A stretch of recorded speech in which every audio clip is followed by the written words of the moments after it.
The psychedelic revolution is here. If you want to integrate your visionary experiences into your purpose, get clear on your entrepreneurial path, and help people while you do what you love, then this podcast is for you. Welcome to The Psychedelic Entrepreneur, medicine for these times. I'm your host, Beth Weinstein. I'm a spiritual business coach, 3-time entrepreneur, and a lifelong student of psychedelics and sacred plant medicines. You carry your own unique medicine, and your medicine is what we need for these times. This podcast will help you to share your medicine so you can create transformation in the world. Listen in on conversations with psychedelic leaders, changemakers, and conscious entrepreneurs who are living proof that a better world is possible when you follow your heart and live in alignment with your soul. Hi, everyone. Welcome back to The Psychedelic Entrepreneur. Today, I'm really excited to have Mareesa Stertz with us. Hi, Mareesa. Thanks for being here. So glad to join you. So Mareesa is a filmmaker, community organizer, and a KRI certified Kundalini Yoga teacher.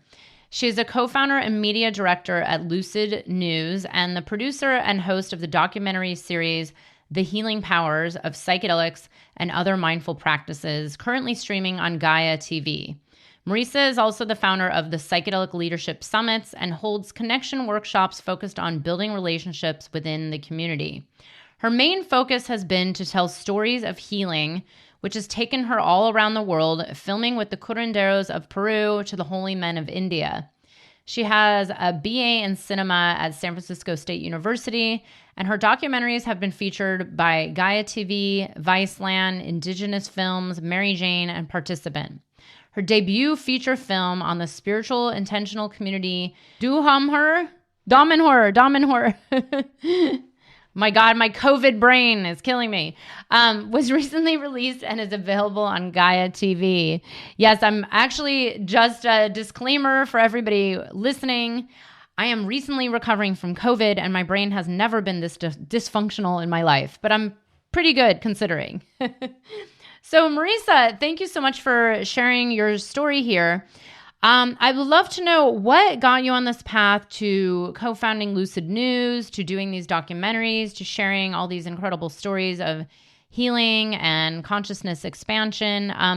Was this the path you were always on? Or, tell us your story of your upbringing and your career path. I feel like I was always on it without realizing it. There's times where I'm like, wow, every single thing has happened in my life to get me at this place. At this age with these skills, and I had a lot of trauma as a child. And though my family was amazing and did their best and did great in so many ways, they also inherited a lot of bad programs on how to discipline. And some of that was in the realm of abusive behavior. And I took it really personal as a child. And I ended up having, I guess what falls into PTSD and severe anxiety and low self-esteem and all these issues. And I always knew growing up that there was something was wrong. There was something that could be better. And also the philosophy I'd been taught is chin up, just keep moving on. Like, the past is the past, just get over it and now matters. And that philosophy was one that I really tried to implement through my 20s and my 30s. And it wasn't getting me anywhere. I was living a life of repeated struggle and failure to thrive in my relationships, in my work, in paying bills, in everything. I once did a little wheel of life chart. There's this idea of you section out the different parts of your life. And in the middle is the zero. And on the outside is you're thriving. And I had the smallest, most misshapen wheel because I was close to the zeros on all these pieces of life: money, finances, relationship, etc.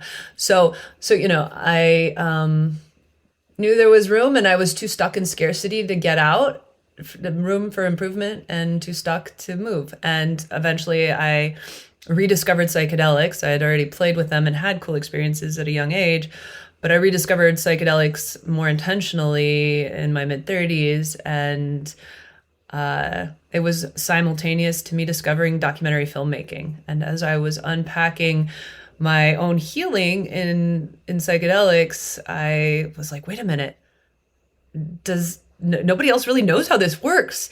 I should document this. Like, the world needs to know, it's important. These are amazing tools and this knowledge needs to get out. And so with that was the genesis of the healing powers and Lucid.News and any sort of storytelling around psychedelics that I do.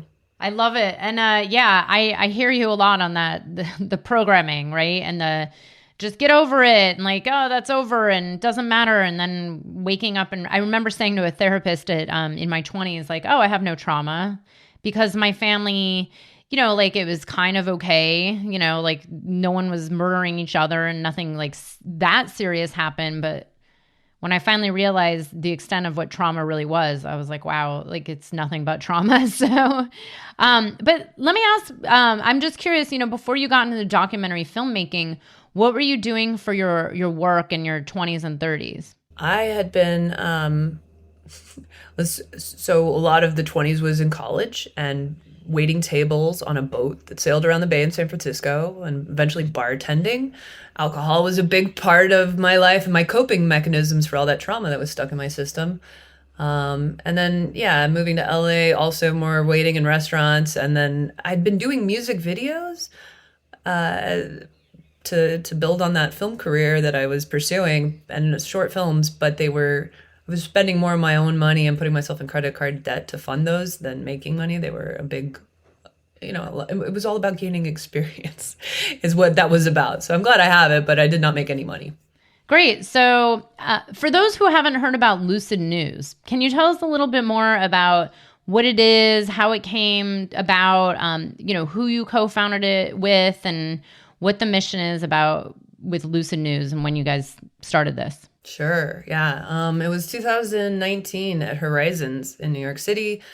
And I had just organized a Psychedelic Leadership Summit, bringing leaders together in the psychedelic space. And I met Ken Jordan, who was one of the co-founders at Evolver and Reality Sandwich. And we hit it off and became friends and ended up hanging out at a couple of events and just being like, wow, there's so much stuff happening here. Like, I can't even keep track of it. Can you? And he had the same conversation with, we both had the same conversation with so many people that we've been working with since.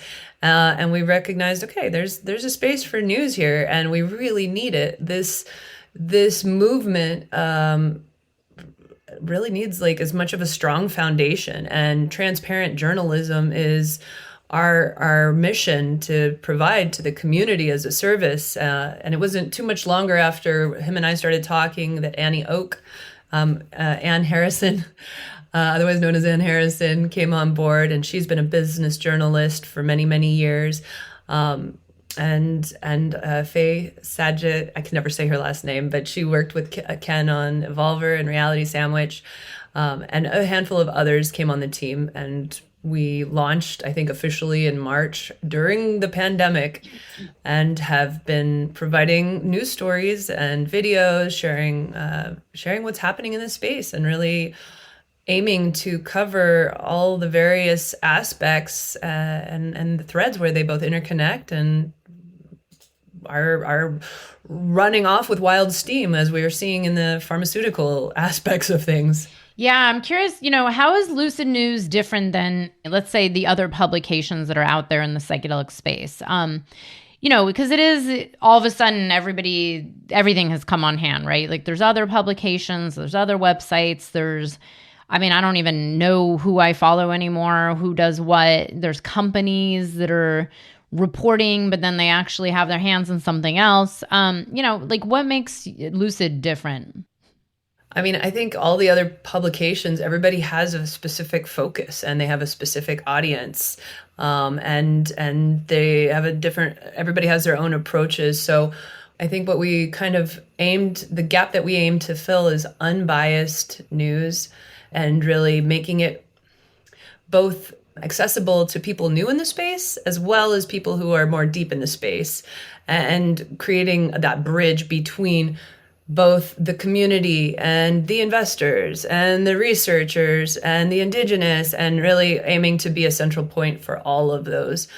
So, and I think all the other publications out there are awesome. They're all doing such good work. And I feel like most of them are geared a bit more to a specific realm. And so my hope is that we are holding a good bridge in between all of the realms. Nice. Okay. That's good. That clears up a lot of the information that I was wondering about. You mentioned something about speaking into or covering news in, let's say, the business space, the venture capital, the big companies that are popping up left and right, and then also the indigenous and maybe subjects around sacred reciprocity. I'm curious, as someone who's an insider in this world, do you see this quote industry? I never know what else to call it. I still have some issues saying that, but that's the reality. We're now in a psychedelic industry, I guess. Do you think that these two areas can work together, and are they working together? Like, what does the future hold for, let's say, the venture capital along with the indigenous communities and sacred medicines?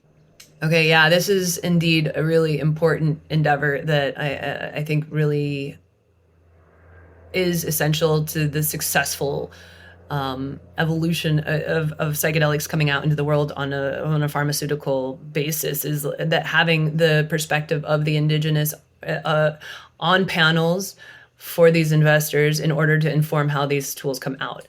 I'm seeing it also as a difficult process and a delicate process that's not going to be something that's going to run smoothly until kinks really get worked out. And I think that there's a big part the investors have to educate themselves on the ways of the indigenous, to understand, things grow at the speed of trust. And trust comes when people see things on the same page. And in order for there to be reciprocity, in order for things to come back to the indigenous, profit needs to not necessarily be the biggest, the first thing on your list that needs to be accomplished, right?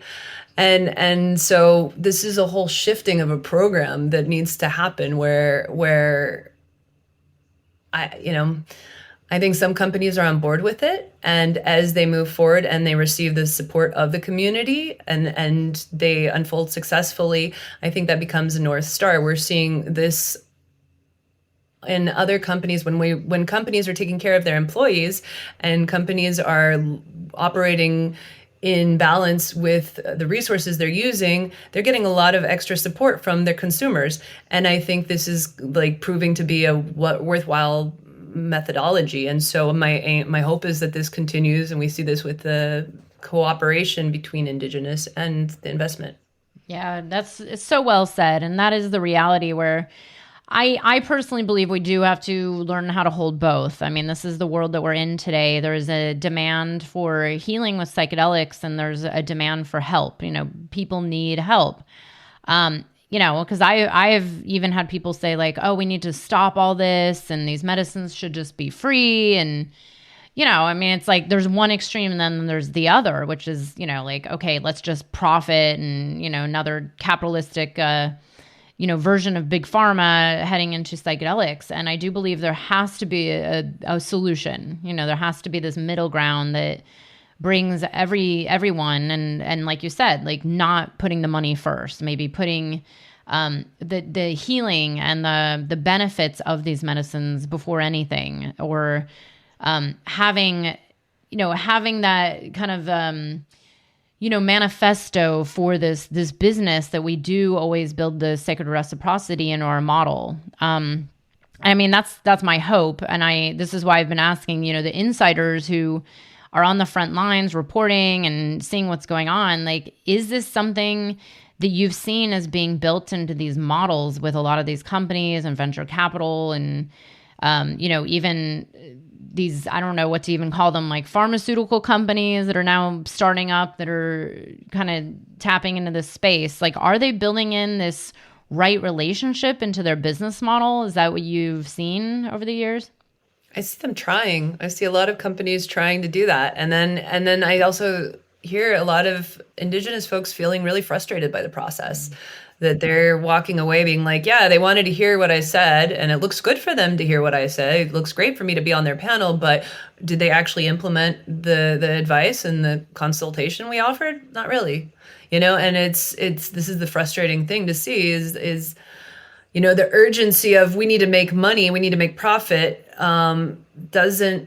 is not going to roll smoothly with the input from the wisdom of the land, and so there's the burn, and somehow the two need to work together. Yeah, no, very well said. And we'll see, like this is the beginning, right? We're only at the beginning of all this. And I do believe just having these conversations is important to getting this discussion out there. I keep saying, I'm like, well, are people even going to support these businesses when they see the transparency of their practices? I don't know. I mean, I personally am very particular about who I support and where my money goes and who I choose to even platform, on this podcast, things like that. So Mareesa, let's go into a little bit more about the work that you're doing with film and storytelling. So tell us a little bit about your intentions with creating these films, with producing the Leadership Summit, with some future projects you have going on. How has film impacted your own healing, and how has your healing impacted the films that you put out there and the work that you do in the world? Like, how are they intertwined? And tell us a little bit more about that. My intention with creating all this content is really to celebrate the healing journey and to basically create more conversations around it. I don't know. It's interesting. I created a lot of my the healing powers when I was very much in my own programs of scarcity and struggle. And at the same time, I was like, I know I have something really valuable that could really hopefully help a lot of people. But it was created in my old program. And, it got out there, but it didn't quite have the explosive impact I had hoped. I was also very much running on the like, oh my God, if this doesn't get out soon, somebody else is going to beat me to the punch and it won't be relevant and blah, blah, blah, and all of that energy that I was operating with came into the project, and I really feel like it's a reflection of it. So when you say, how does my own healing interface with the creation? It did something, and it did something good that I'm proud of. But I believe I built out of scarcity, and that was the impact it made reflects it somehow, maybe not directly, but indirectly. However, it was also a good stepping stone and it's a good learning thing. And I feel very strongly that we need to not be afraid to fail or to not do things perfect. And so, I laid those beginning steps and have been since like educating myself and recognizing what I didn't know and how to do things differently as my work continues. I continue to get the message of slow down, ground yourself. How can you come from a centered place where you are well-resourced and where there's enough time, and it's not based out of a fear that somebody else is going to beat you to it, or, that there's not enough money, or da-da-da-da. How can you start creating out of trust that everything is there to help you grow and it's working exactly the way it should? In service of your own evolution. So from that place, I'm now creating content that I'm feeling a lot more secure about and a lot more excited about. And I feel when I speak about it and put it out that it makes impact in a more effective way than what I did in my earlier stages. So I love talking about this because it sounds so familiar. I'm on my third business now, and my previous two businesses, it was the same thing. I mean, it was a struggle. I'm very grateful for them because they brought me to where I am now. But looking back on it, it was like, whoa, like the level of fear and doubts and insecurities and scarcity mindset and just that pain. But it was also my greatest teacher. It was like the healing, the depths of my healing came through that period of my life. And now, it's like now I'm at this level of trust. And of course it's a journey, right? Every day, I don't know about you, but every day I'm constantly reminding myself like, oh yeah, like you have to just trust. And there is nowhere to go and there's nowhere to get to. And, we're all programmed to believe that there's this grabbiness that we must beat each other, and there's a race, but there actually isn't. And it's that was very much my own journey of like really just taking a deep breath and slowing down and remembering that this is, this incarnation is just a path and there is no like end game. And, it's not serving us or humanity to be coming from that energy. I'm curious, your path of healing, because, you've talked about trauma and scarcity, and this sounds so much like mine as well. Did your healing just come through the medicines, or did you have other practices? And tell us a little bit more specifically about, what kind of medicine and what you were doing that really shifted from where you were to what's coming through now in this place of trust. I feel like psychedelics was one of the most instrumental tools in my journey, for sure. I think actually psychedelics and spirituality, and meditation. So I was raised hardcore born again Christian as a child, and I had it really it was super intense in Las Vegas of all places. And to my parents who were immigrants from Germany and Austria, it was a really weird childhood. And amazing, I'm excited. I'm glad that there was so much going on. But it was really intense. And I, as a young kid, really pondered the meaning of life and what's this idea of heaven and hell? And I questioned my pastors and asking okay, well, how does hell work? Or how does heaven work? Wouldn't you get bored if it's perfect all the time? And if you're a soldier and you have to kill to protect your country, are you going to hell because you killed? Or if you steal to feed your family, are you, how does this work? And they never had good answers for me. It was really frustrating. And so at a young age, I think it was maybe 11 or 12, I was after a year of praying at church every Sunday, being all right, God, if you're there, give me a sign. I never got a sign. Crickets. People around me were falling over in fits of tongues, and I'm getting crickets. And I'm all right, I don't believe this. I'm letting it go. I might go to hell if I'm wrong, but I'm letting it go. And yet my soul was always yearning for some meaning making in it all. And I was, like I said, in Las Vegas, so we were definitely substances were around, and I did mushrooms when I was 15. I was going to concerts and smoking pot, and did LSD when I was 18, and MDMA and MDMA and LSD when I was 18. And I had some spiritual epiphanies at this young age. One being that we're all connected, and we're all love, and this I had no idea what to make of that grand epiphany that came through at a time when I really needed it, but it set this groundwork, and it helped me shift into okay, wait a minute, that felt so true, that experience was so right, that I can relax a little bit. And there's something about these psychedelics that I should be further inquiring to play with, and so I did throughout my early 20s, but I couldn't master the art of it. And getting into those really grand epiphanous places, I didn't understand that I needed large amounts and that I probably shouldn't be mixing it with alcohol, because the smaller amounts when I would do them would just amplify my own anxiety and my own discomfort.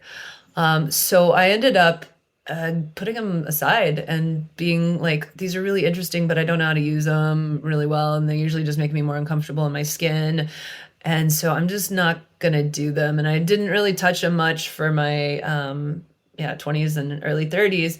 And then once I found people using them intentionally, it was again the same medicines, mushrooms, MDMA and LSD or versions thereof. However, I also discovered ayahuasca, which, the moment somebody said it to me, I was like, ooh, what's that? What's that? And I had this whole really interesting journey of working with it, where I had done it 6 times over the course of 13 years, starting when I was 27. And I didn't think it worked right. And I was having these really weird, difficult physical experiences of super cramps and nausea. I passed out a couple of times, really I'm walking to the bathroom and I fall over. And I was inquiring with some teachers, hey, is this the definition of insanity? Trying the same thing over and over again and expecting different results?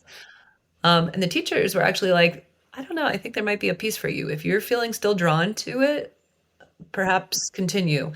And though I started blueprinting that you can move trauma through these altered states, it was with like mushrooms and LSD and MDMA. It wasn't until I really started seriously working with ayahuasca that the big shifts came for me, and it has been my main teacher.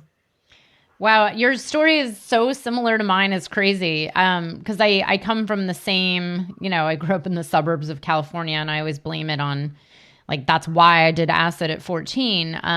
And had these pretty profound experiences at a young age. And then actually I was living in New York, and right around 9/11, that was kind of a turning point where I just kind of like stopped everything for a while, and then got back into it when I found out about the intentional usage of, psilocybin. Like, of course I would do mushrooms here and there, like going on a hike or, doing random things here and there, like parties or festivals. But the intentional use and then the ayahuasca was where it's like, oh, okay. Like now this stuff is coming up from, childhood or ancestral traumas that I thought were kind of like our upbringing, like in the past. That's in the past. It's over. It didn't happen, or it happened so long ago, it doesn't matter anymore. And it was like, wow, ayahuasca is bringing this all up to be dealt with on this new level. And that's where the profound shift started happening. But damn, man, not easy, right? Like very hard work. So I'm curious, in your path in the healing, when you were starting to work with ayahuasca and maybe you felt like it wasn't working and then it started to, how did this then impact, the work that you were doing? Like, is that what inspired you to go then create these films around the healing and like, put this work out there? Or how did that come through? Did it come through the medicine? Kind of. Yeah, absolutely. It's funny. I actually documented all of my, not all, but a lot of this journey. And I'm in the processes of starting to create my second feature film. And that's why I'm so excited to be here in Costa Rica right now and hunkered down. I finally have this like solid foundation where I'm like, I'm not traveling, guys. Stop telling me about cool things. I'm not going anywhere. I'm making this movie. And the movie is documenting, so ayahuasca didn't work for me. My old coping mechanisms of alcohol and sugar and coffee and just workaholism, that like pushing myself so hard and completely exhausting myself. I had run myself into the ground on a documentary shoot in Panama, and was like, I had to leave the shoot early, was so like adrenal fatigue, just completely shot. And I was like, all right, I have a subletter from my apartment in LA. Let's go to Peru. Let's go see if we can figure out how to get in relationship with ayahuasca. And I met a bunch of travelers who were all working with different shamans in the Iquitos area. And I told them, okay, I'm looking for someone to work with to maybe do some dietas and to figure out why am I not having these grand epiphanies? What's going on? And so I sat with all these different people, filmed my sitting with them, filmed my friends' travels, and filmed my own experiences. And what happened was 2 different shamans in different parts of that the jungle in Iquitos gave me this diagnosis saying, you have a condition called pulsario, pocket of negative air and energy, and it's the result of undigested traumas. So it's like pocket here in my system. They're like, yeah, it's stopping the ayahuasca from getting up here. And so I did 2 one-week dietas, pretty cool, like intense experiences in very like in centers that were very accommodating for my extremely low budget. And it was really rustic. It was really intense, but awesome. And great healing happened. Eventually me having a huge experience where ayahuasca came through and asked me if I wanted to create life. And then I just said, okay, well, I trust you. I feel this medicine. I feel trust for this medicine. So I said yes. And a bird came and poured some nectar into my throat. And I was told, here, you're given life. This is the life of communication, the skill. And then after that, I was finally able to start. It was after that, like 9 months actually, that I was given the green light to make the healing powers. And so I was finally able to start telling the stories and actually started to make content that really felt alive for me, with me hosting. As a kid, I wanted to be an actress, and then I never took it serious. I was like, I'm not good enough to be in front of camera. And yet the steps, it fell into my lap with Mary Jane. And so, yeah, it's been this extraordinary journey and really interesting just to watch how these medicines work. I think the one thing I want to add is that what I've learned is that all those journeys that I thought were not working with the medicine, it was more like that all that trauma in my system was just very embedded into my cells and almost like a plaque. And that the medicine was working like a little chisel, like chipping at the edges of the plaque and loosening it up in places, and eventually making it so that I could really break through and then have these beautiful, extraordinary epiphanous experiences of healing. That is incredible. I've never even heard of that, the pocket, or the energetic block with all the traumas. I have heard of, because I was actually on a dieta with a guy who wasn't experiencing anything the whole time. And, my shaman just kept saying, well, there's some people that have, I forgot what it is, some enzyme missing in their stomach and they can't digest it and the DMT doesn't activate, something like that. But maybe it was actually this, who knows? I'm curious, with all this depth of work, dietas, ayahuasca, dealing and uncovering a lot of trauma, were you also doing any form of integration work? And if so, I would love to know a little bit more about what, and if not, what are your views on doing integration with this kind of, especially this powerful medicine like ayahuasca? I mean, I think integration is one of the most important pieces of it, right? And I actually, it reminds me of one piece that I want to weave in here, is that another tool that was very useful that didn't really become available to me is meditation. Which I think is a big part of the integration process. And I always had been trying to meditate when I was still in my trauma, but I didn't, the anxiety I would become aware of was too painful for me to sit with. And I didn't really understand what I was working towards.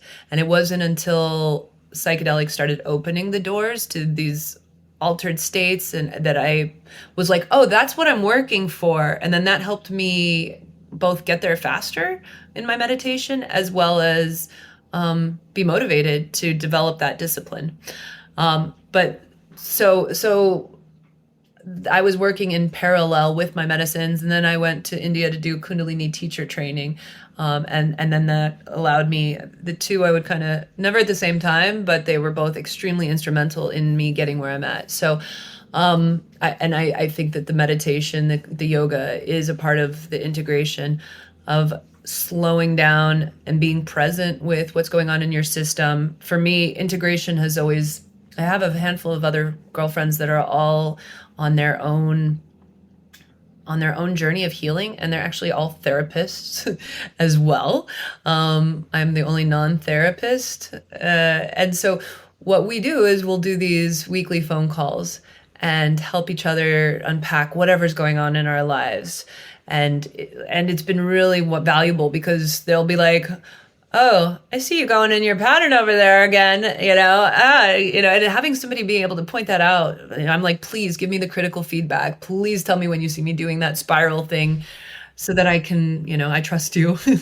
And then journaling. I journal a lot. Right after a journey, I will also have a voice. I'll pull my phone out and put a voice memo sometimes while the medicine's even a little alive in my system, because so much happens in these journeys that you're easily forgetting, right? And I'm like, okay, let me put this all down here, so that when I make my movie, I can remember it all too.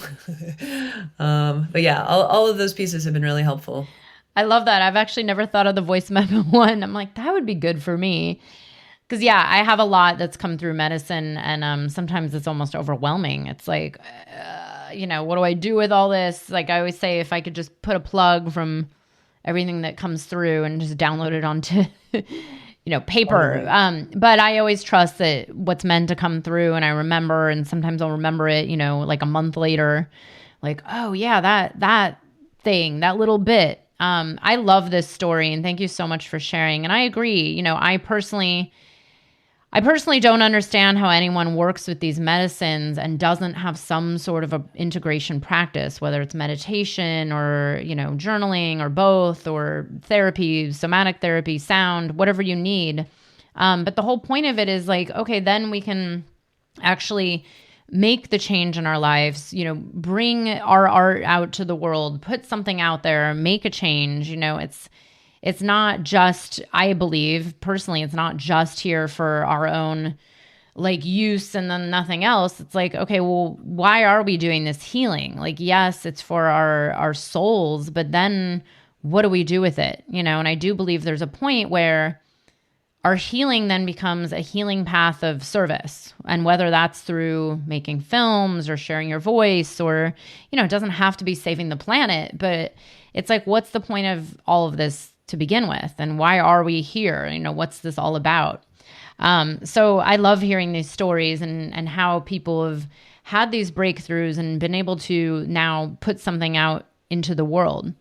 Now, talking about the work that you're up to now and that's coming through, and, you can tell details or not, but I'm curious to know, how does this idea of sharing stories play a part, in not only, your journey, but then like the collective, right? Like this collective journey that we're all going through, the world ayahuasca ceremony that's happening right now on the planet.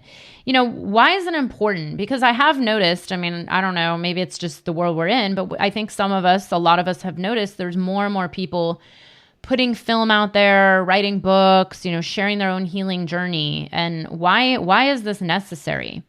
I feel like so many of us are isolated. I feel like so many of us feel so alone in our journeys, and we've been taught as children, oh, honey, don't cry, don't be sad, don't be angry. We've been taught to disconnect from the information of our body. So we're not only isolated from each other because we're putting on this show that everything's great, we're isolated from ourselves. We're lonely in our own being. And what better way to create a path of connection than to relate to somebody else's story. Story, I think, is the most powerful tool of communication to get someone to go, oh my God, that was me. I feel exactly like that. I went through that thing. Oh, you found a way out. Oh, what was the way out? And it's a journey. You get invested for a moment. You forget your own story. It's exciting. It's, I think we all get to learn from each other and hear each other's things. And when you say a thing a certain way, I might have heard it before, but when you said it, I really clicked. Thank you for saying it that way, right? And so I'm so excited to be seeing this exact thing of people everywhere starting to step up more and more. And I really want to, like, as I was saying earlier, it's like healing was such a taboo in the past. People were like, oh, I'm ashamed this bad thing happened to me. Put a smile on, pretend it didn't happen. And so there's shame and all these awful emotions stuck in the middle of this, what could be a cathartic healing. And when we witness each other doing the healing, oh, it gives me permission to look at my shame. And what I've witnessed in my own journey is, as I do my healing, as I share it more and more, it's becoming a celebration. I am like, hey guys, the healing work that we're doing, this is like the coolest adventure ever. I can't imagine a more amazing way to be human on this earth. Like, let's heal our shit. Let's look at it. Let's be with it. And guess what? It goes away after you bring that attention to it. And the process of looking at it has taken me to India, to Peru, working with shamans. I've had so many wild adventures of it. So, and no one would know if I wasn't talking about it. That's why it's important to share your medicine. That's what I call it. It's like we all have this medicine inside of us. And you started out by saying something so important about the isolation. I know even, it's interesting. I've always been very involved in spiritual communities and, studied psychology and Buddhist community and on this path. And then when I went to my very first ayahuasca ceremony, and it was interesting, it was, I got introduced through a friend. I literally had no one to talk to. And I was living in New York City. We have to also remember that there are people who are quite literally isolated, or maybe they are actually the only person in their community that is on this path. And there I was, like, even the friend that introduced me wasn't able to talk to me about the experience I had, because he actually hadn't even had an experience like that before. It was a DJ that I was kind of acquainted with that helped me process it. I mean, this was, a long time ago, but I remember feeling that sense of like, who do I talk to about this? These days, of course, now there's more people offering up services as, integration coaches or integration circles, or, now there are more films or the Lucid.Newses of the world to turn to understand what you're going through, and that, yeah, there is nothing to be ashamed of. But I know it's, even now, I mean, there's still so many people, because I get them as clients who are like, well, no one knows I've been on this path, like, or I've never talked about this before. I've never talked about my alcoholic, parents, or my abusive past, or whatever it is, my trauma. And I do believe the more we're all able to share this is this interconnection, this knowing that we're not alone. This is a beautiful gift. We're doing this work. I do believe it's for a larger, it's for the collective on a large scale. It's not just our own lives and our ego-based experience, but it is the healing of the planet as a whole. So I love that you share this. And we all know on some level that this is, an issue in our society. It's like people feel so isolated, and even though we're so connected like never before, we have the internet, we have podcasts, we have blogs and 10,000 social media outlets, but then we're all disconnected, and it doesn't make any sense. In one of my journeys, I had this vision of having a big needle and a big thread. And you have a big needle and a big thread. And all these integration coaches and community leaders and everybody who's actively involved in this, like, we're all weaving a big web. And I think this web of interconnectedness, as the mycelial network and fantastic fungi will show us, that like, this is how we grow. This is how we evolve. This is how we become stronger. This is how we feel whole in ourselves, because we are not isolated entities. That is not the truth of the nature of who we are. We are all parts, my favorite saying is, we're just God's finger puppets. God being, in my case, I like to call it the creative, energetic force driving the universe, not some dude up in the sky. But yeah, I think we're all part of consciousness, rediscovering who we are, and the more ways we can remind each other of that, the more we can remember that we are whole and perfect in our imperfections. That's a beautiful, beautiful saying. Now, I'm curious, as someone who's kind of on the front lines with Lucid.News and this, the healing documentaries you're doing, would you say that this explosive growth in psychedelics and sacred plant medicines and, the people that are now just turning, like I even get inquiries all the time, like, where can I do this? How can I work with these? Where do I find this? Because I do believe we also have, mental health crisis on our hands on some level. Do you feel that this whole growth is going in the right direction? Like, do you feel positive about this? Do you believe that it's here for a good reason? Or do you think that this might just turn into yet another, another thing that gets exploited and, maybe used in the wrong way, or it's maybe just masking? What are your views on the direction it's going in? I have a personal philosophy that I have adopted in everything that is all that is happening is an opportunity to grow. That means there's nothing bad and wrong in how it unfolds. Everything is an opportunity to learn something. And if you apply that lens to all, it allows you to relax a lot more. And two, it allows you to take what will come out, like the nuggets of wisdom and lessons. I think it's a little bit of a shit show. And if you've ever had a visual psychedelic experience, that's the nature of them sometimes. Sometimes it's very direct and will teach you something very clear. And other times it's all over the place in all the things. And I think us humans, we're like teenagers learning how to become more mature. We're barely stepping into what it is to be mature bits of consciousness. I think it's going to be messy. I think it's going to be hard. My hope is that that the reciprocity piece and really teaches us how to do capitalism in a more mindful way. I think that I think that there's the downside is a lot of people will have a pretty big experience somewhere early on and think that that's the thing. And what I've learned in my own journey is that it takes a long time to really start to understand your programs. And it's taken me, like, I've been very active on my own healing journey in the last 5 years, maybe 6 now. And I'm just now beginning to feel like I am getting a bearing of where I'm at and who I am and understanding. And I mean, I had a lot of trauma. Maybe people without so much trauma won't feel the same way.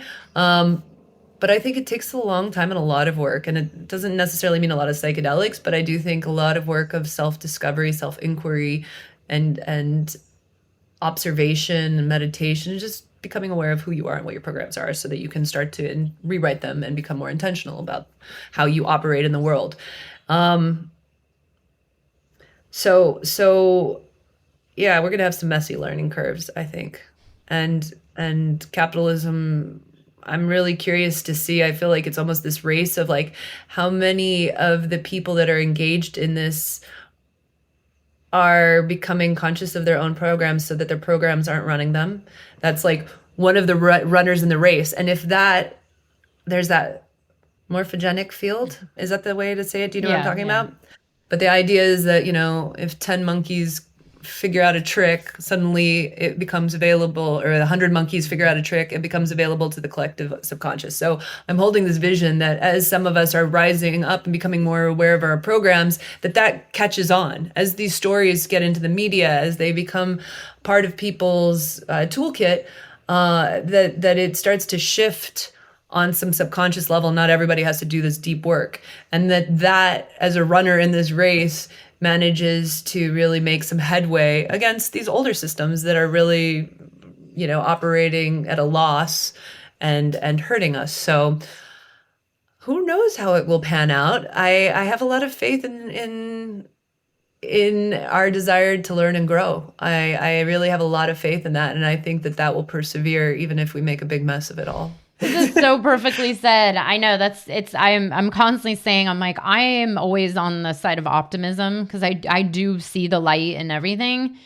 I know it's not an easy journey. It's definitely going to be rough. I mean, it's kind of as above, so below. This is the same experience that we go through in, let's say, an ayahuasca journey. It's not all pretty dandy. I mean, for me, it's usually the last 10 minutes. The rest is pretty rough, but it's we're constantly peeling away at the layers, it's these onion layers. And it's interesting you say, it's okay, just now you're getting this bearing of where you're at. And, I've been on this journey, what I feel has been since I was about 10 years old on some level. And even recently, I was actually in Costa Rica doing a very profound transformational retreat with some medicine as well. And my intention for the retreat, I was I just want to know who I am.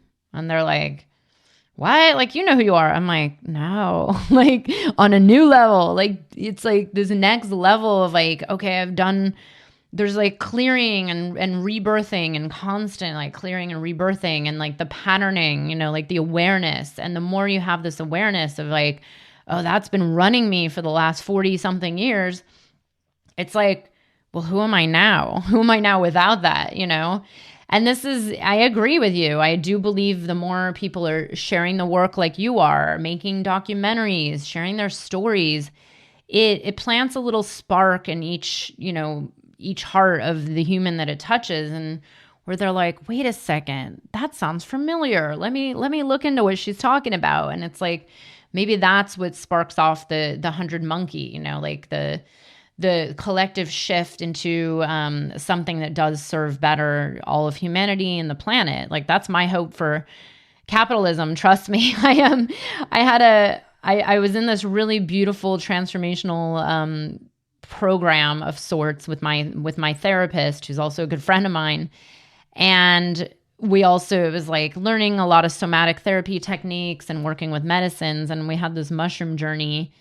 And my whole journey was all about capitalism. And I wailed I was like, man, if I wasn't in this room with 12 other people, I would just be bawling for like 5 hours straight. But I was like, how do we get there? Like, I just interviewed Charles Eisenstein and I was like, just tell us the answers. Like, and it's the same thing. It's like, no one knows the answers, but this idea of like, it's going to emerge through us. Like the more people are doing this healing work, taking a look at themselves, willing to maybe do the work to keep their ego in check. Like I do believe something will emerge and it's like sitting there, right? We all know this is about to shift. There's something and everyone's like, what is it? Well, what I've gotten to play with in my own journeys is it's our belief and our holding a vision and agreeing that it is possible to move through it by simply fueling that perspective when we look at the future, holding that it's possible, putting our energy in and like investing and spending our time in that direction where we break through. I believe that is so powerful. I think our belief is where we put our attention on is the most powerful tool we have as beings on this earth. And I mean, that's why we've got Facebook and all these big companies fighting so much for our views. Our attention is fuel. And so can we put our attention into a system where we shift out of scarcity, where we shift fully into reciprocity, into right relationship, into inclusivity, into, how do we do it? I think we just believe it's possible, but that's easier said than done, right? Gotta watch the mind. Believe. Well, Mareesa, tell people a little bit more about what you have coming up, where people can find you, if you want to share anything that's maybe in the pipeline over the next, 6 to 12 months. Like, what can we look out for? Okay, I am working on a couple of things here. The first one, I'll just go over really quick because it's not directly related into the psychedelic field, although it is very indirectly related. I have a project that we're bringing to Playa, loosely founded on the idea of the never-ending story, the big Sphinx Gate. So we're bringing 2 gigantic 6-story sphinxes in an invitation for participants to actually go through a growing process, to evaluate who they are, what struggles they bring to the Sphinx Gate, and then receive a bunch of reflections on their limiting beliefs and what a whole state of havingness is like, and basically preparing them to understand that how they might play a role in their own struggles and some ways of shifting perspective to change how they live within them.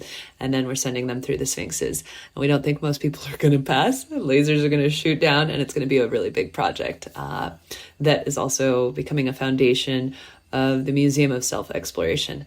But I'm not even going to let you reply because there's so many things that are a little more directly related, so let me start telling you about the film. As I mentioned before, I'm editing this feature film, and we'll probably be needing to do some crowdfunding around getting the editing team properly in place because it's not going to be all me. But I'm very excited. This is definitely the culmination of my life, and like my entire life's work. So that's one of the biggest things. And then also for Lucid.News, I'm launching a new reincarnation of a storytelling series where we'll be interviewing therapists, and I'll be working with them to help them share their story of how they understand trauma and healing to work. So sort of the architecture of trauma and healing, and how their own personal story weaves into it. So haven't completely nailed it's Adventures of the Psyche, like season 2 basically is what that's going to be. So I'm really excited for that. And I normally have 20 other projects. For once in my life, I'm, like I said, creating this solid foundation and sinking in and giving those my attention. And I guess the other part of your question is, for anybody who wants to find me, I'm on Lucid.News or my own website, thehealingpowers.com. And on Instagram, which is probably the best place to keep track with me, is Mareesa_Stertz. Awesome, Mareesa. Well, we'll have all your links right here in the show notes. And if you guys don't subscribe to Lucid.News' emails, that's where I get all the information. It's been really helpful, and it's obviously made by good people doing good work. And I highly suggest you subscribe and stay on top of what's going on in this whole world of psychedelics and healing. So Mareesa, thank you so much for being with us. It was such an honor to hear all your stories. And I'm so glad you are doing this very important work on the planet. The world needs it right now. Thank you so much, Beth. Thanks. It was such a joy to be here. Thank you. I hope you enjoyed the episode. If you're feeling inspired, I'd appreciate it if you showed your love with a review. And check out my YouTube channel where you can find the video version of this podcast. You can also head to bethaweinstein.com to learn more about me and grab my free business growth trainings. Remember, you carry your own unique medicine, and your medicine is what we need for these times.